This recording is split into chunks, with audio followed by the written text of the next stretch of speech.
Welcome to Imprint, a podcast about creating a home and life you love. I'm Natalie Walton, an interior designer, stylist, and best-selling author focused on an holistic approach to homes. Each week, I'm sharing insights and interviews about the creative process to help you enhance both your interiors and well-being, as well as provide you with the tools and resources to make considered and sustainable choices with all that you create. Hello everyone, welcome to Imprint. I am really looking forward to talking about today's topic with you because I think it's something that all of us face at some point. We all face having to make decisions. Well, every day we're making thousands of decisions, micro decisions, but sometimes we face a bigger decision, and those decisions might be relation to, big crossroads that we're in relation to our life. Do we go all in on our business? Do we move home? Do we stay in a relationship? What do we want next year to look like? And we might think about what are the decisions that we need to make in relation to that. And sometimes we can get paralyzed by making decisions, and we can quickly feel overwhelmed by all the options and wanting to make it right and wanting to make it perfect. And as we all know, that when we get caught up in trying to make things perfect, often we don't make any progress. We stay stuck and we stay in confusion. So because this is such a big area that I know so many people get stuck, and it can be relation to your business and maybe even picking a niche, something more specific, or, whether you decide to offer a new product or service or those bigger life decisions.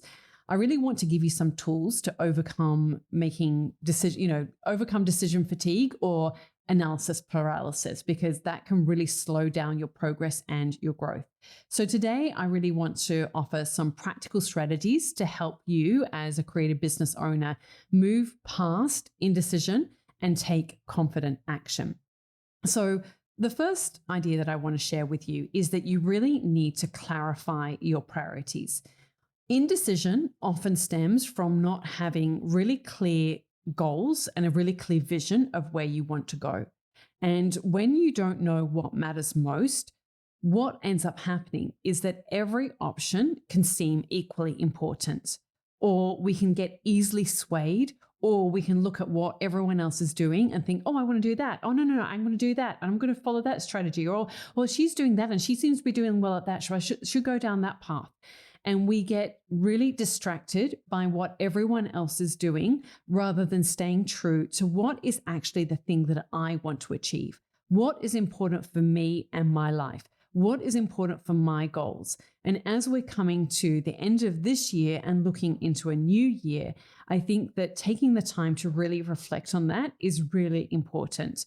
And laying the foundations now will really set you up for success in the new year. Now, if you're listening to this episode and it's June or it's March or it's some other time of the year, this is still something that you need to set if you haven't done already, and also reconnect, because that is where people often struggle or fall down, is that we can make these big and beautiful and exciting goals at the start of a new year, but come March, come June, we can't even remember what those goals are.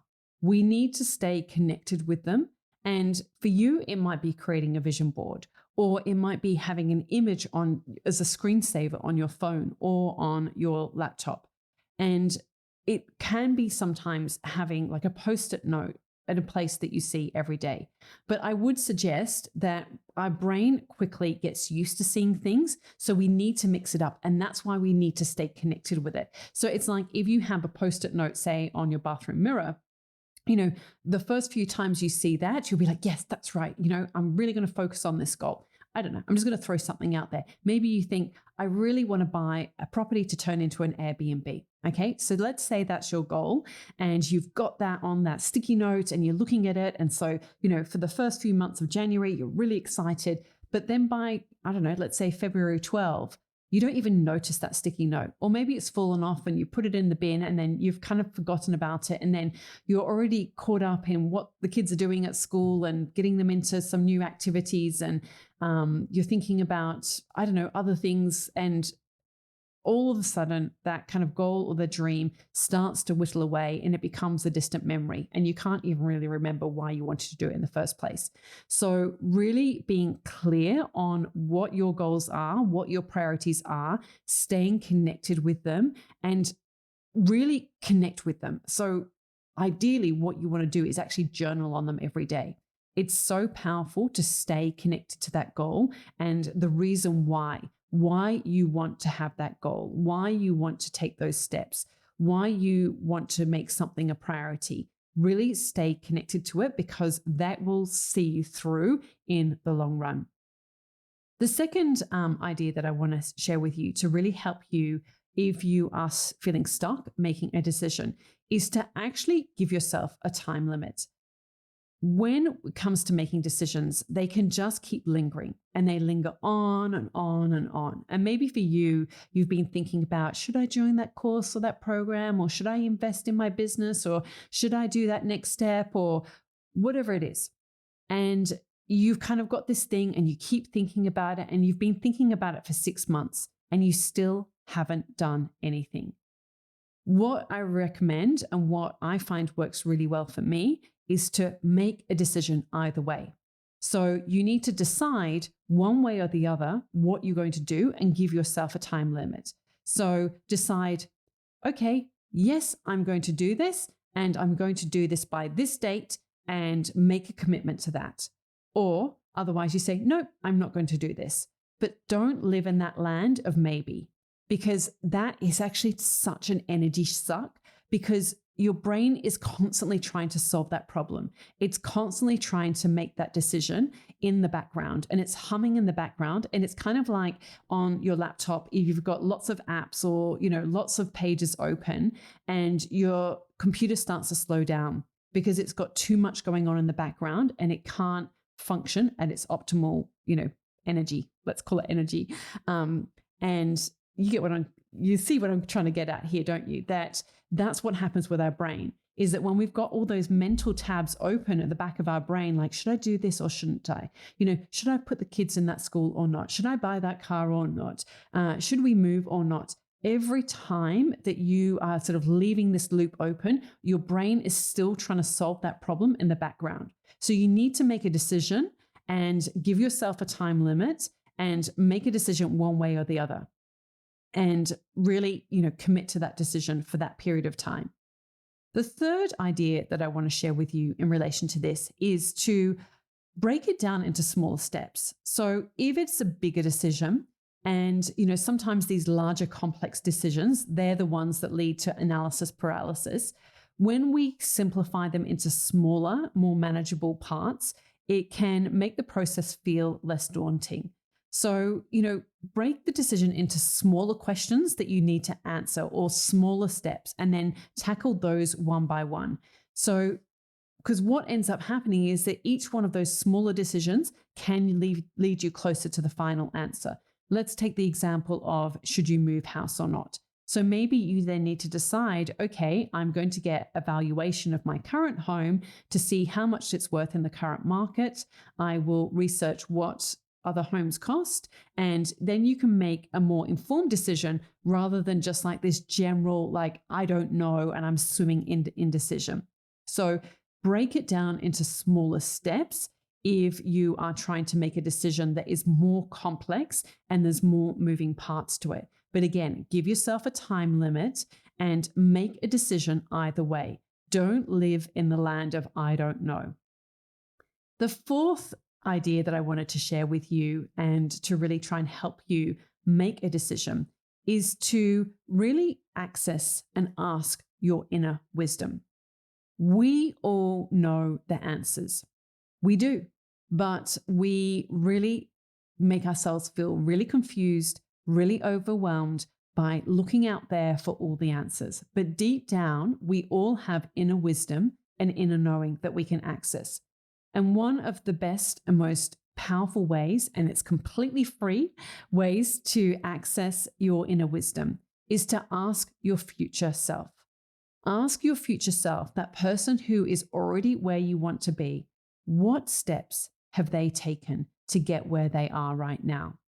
Imagine that future self is in the south of France in that Airbnb, and they are sitting by the pool and they have just eaten some warm cherries that have been, sitting in the sun, and they have got friends and family around them, and they've just finished a book, just really try and envisage that person who is where you want to be and ask them, how did they get to where they are right now?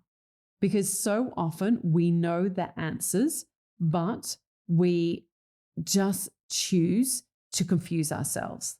We choose to, look at and get distracted with all the things that are around us. And it can sometimes make us feel like we're being really productive, but we're not being productive.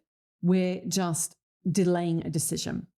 And nothing good comes of delaying decisions when we're just delaying for the sake of delaying. Now, if you say, okay, I'm going to not do this and I will revisit this decision maybe in 6 months' time when I've got new data or new information, but I'm closing that tab. I'm shutting off all the noise in relation to that tab. But we need to make a decision. And when we, really ask that inner wisdom, and another way that you can do this is just literally close your eyes, put your hand on your heart, and ask yourself the question. Because deep down, we do know the answers. And, it's really powerful to stay connected with that. And that is, again, it's something that I do from time to time where I'm really having to make a big decision or really be true to myself. And I think, again, it's so easy to get distracted with what everyone else is doing and the types of lives that other people are living. But we really need to stay connected with what feels good and true for us. The fifth idea that I want to share with you is to take imperfect action. Waiting for the perfect decision or the perfect solution can lead to endless delay. And sometimes, often, taking action, even if it's imperfect, can provide you with the clarity that you need to make a better decision. So really thinking about how can you make a decision? Maybe it's setting a trial period or making a small low risk test to see if something works. And then you can get information, you can get insights, you can get data so that you can make that next step or that next decision. Let's just say it relates to your business and you're not sure about launching a new product. Well, can you create a limited release to gauge interest? Or can you create some type of minimum viable product to see if it will work? This is something, again, that I do all the time. I'm testing in the marketplace to see what the interest is. And that is a really effective way within your business to see whether you should invest more time and energy into something before kind of going all in. I mean, even just thinking about it in relation to my books, I had to create a book proposal. And so I had to really sell the publisher on the idea. And that's why I do think that there's still very much a place for traditional publishing, because you have to sell your idea to the publisher. Now, if the publisher doesn't think it's going to work, and look, sometimes you do have to try multiple publishers, but then you got to think, well, if they're struggling to be convinced, if it's not a hell yes for them, if it's not like a clear yes for them, then maybe it's not going to be a clear yes for the general public. So, really creating that minimum viable product. That's why even just lead magnets in our business, or can you do a free call or a free consult? If you're not getting people take a bite or take interest in that, that might be a good indication that your messaging isn't right, or there is something about the way that you're positioning yourself that is not resonating with your ideal customer.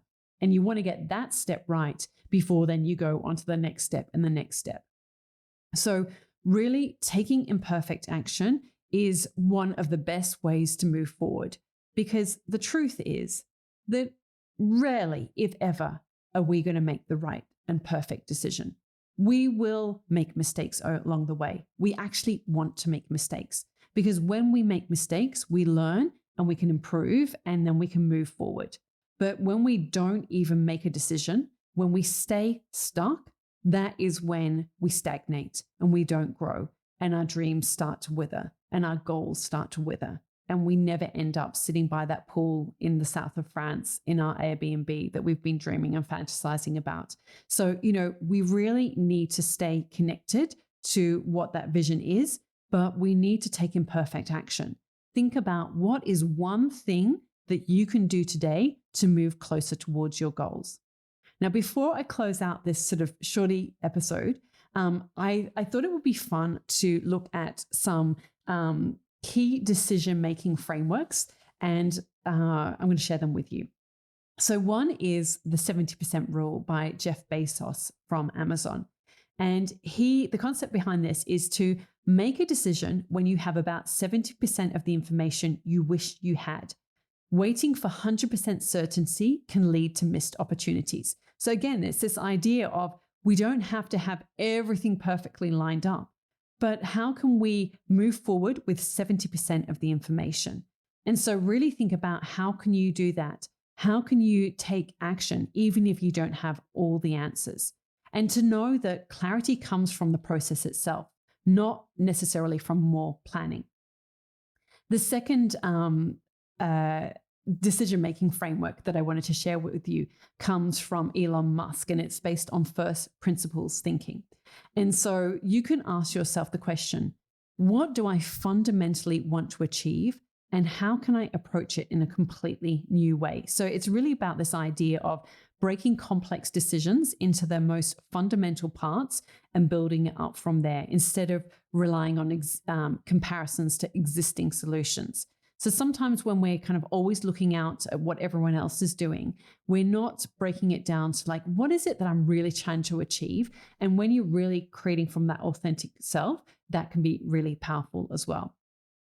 The third decision-making matrix that you can try is the Eisenhower matrix, which was popularized by Stephen Covey in his book, The 7 Habits of Highly Effective People.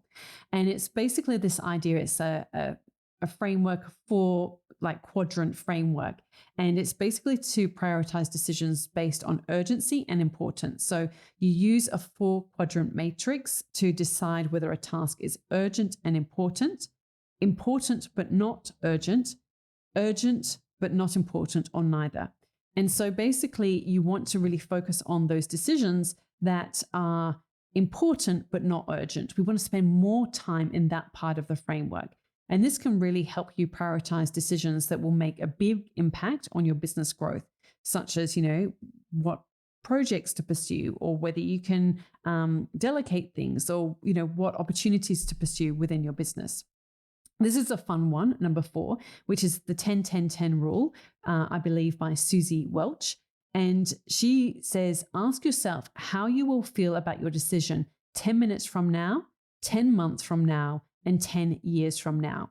And this will help you assess both short-term and long-term impact.